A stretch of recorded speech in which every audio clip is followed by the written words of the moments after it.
when you sit down on the couch, or you lay down on the couch, or you walk into the job interview, or you sit down for the first date, what's the first thing you hear? So, tell me about yourself, right? I mean, it doesn't matter if it's a job interview, a first date, the first day at your new church, the first day at your new school, or the first date with your therapist. They all ask the same thing. So, tell me about you.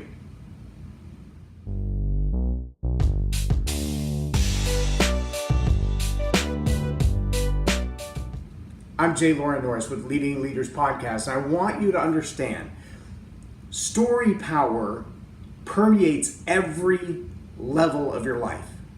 Story power, it defines who you are in two ways. Number one, the way you express yourself, the stories that you tell about yourself to other people, frames the way they look at you.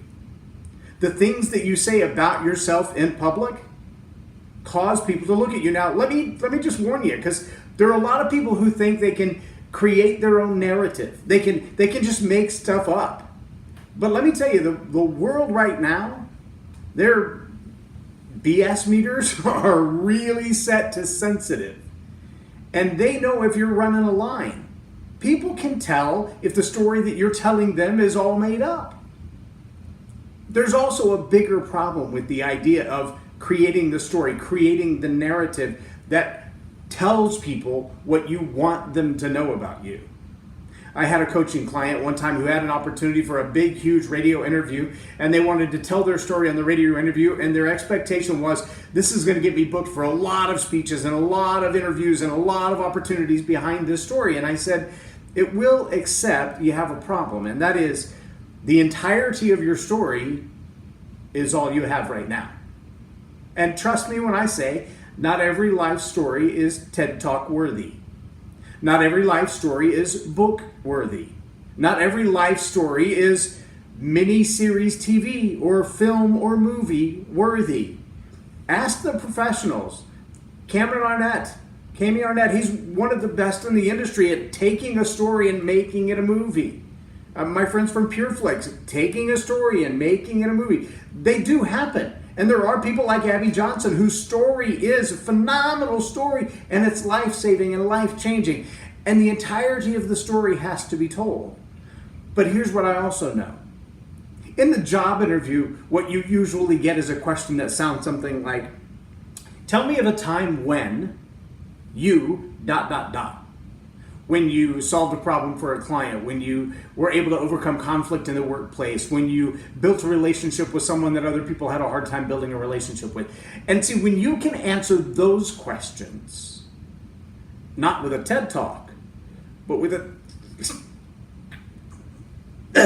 90-second, concise, powerful, true, accurate, authentic, emotionally relatable story, you can tell someone else the kind of who that you are. I drove to a job interview several years ago now. It was when I applied at GTE as a Yellow Pages sales rep. And on my way to the job interview, a lady had a flat tire on the side of the road.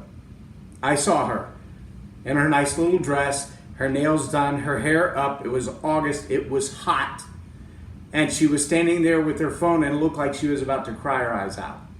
I pulled over, I changed her tire. Now my pink shirt has dirt all over the sleeves. My hands are nasty. I don't have any place to wash. I rush to the job interview and I still get there late.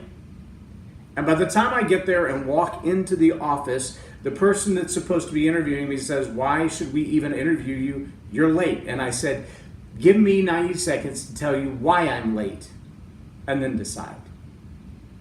Well, the regional manager came in the office as well as the hiring manager. She's like, I got to hear this. Anybody who thinks they can show up late and they're still confident enough to ask for the interview, I want to know. So I told her, I stopped on the side of the road to help this lady. She was a single mom trying to get to a job interview. She didn't have anybody else to help her, and I could change the tire faster than AAA could get there and still get her to her interview on time. And if that's the kind of person you want working here, then let's continue this conversation. And if it's not, I'm not sure I want to work here. I spent 10 years at Verizon before I left. The bottom line is there are stories in your life that will tell the world who you are. There are also stories in their life that when you say those stories to yourself in the mirror, you remind yourself who you are. And some of those stories are forward-looking. They're driving, they're challenging. They're like the whittler working on that old stump to change it into something different. You shave away those things that you don't want there. You remove some of the things in your life that are kind of prickly, kind of annoying, kind of off-putting.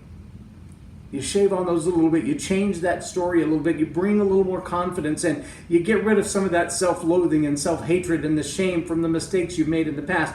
And all of that, my friends, is done by story. Story has a lot of power.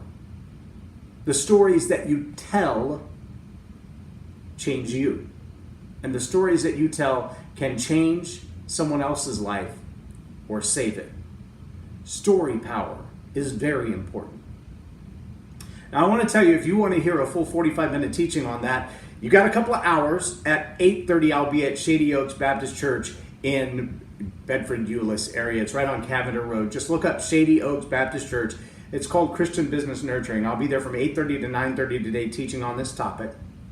And then June the 4th, I'll be at Tim Gillette's Mastermind. You can find that on the events calendar under Tim Gillette. If not, tag Tim Gillette or send a private message. I'll connect you with Tim so you can get your tickets to get in. That is a paid event. It will be well worth it. I promise you. You need to come, enjoy lunch with us, meet Tim, meet the team that's part of his mastermind, and get dug in to this idea of story power.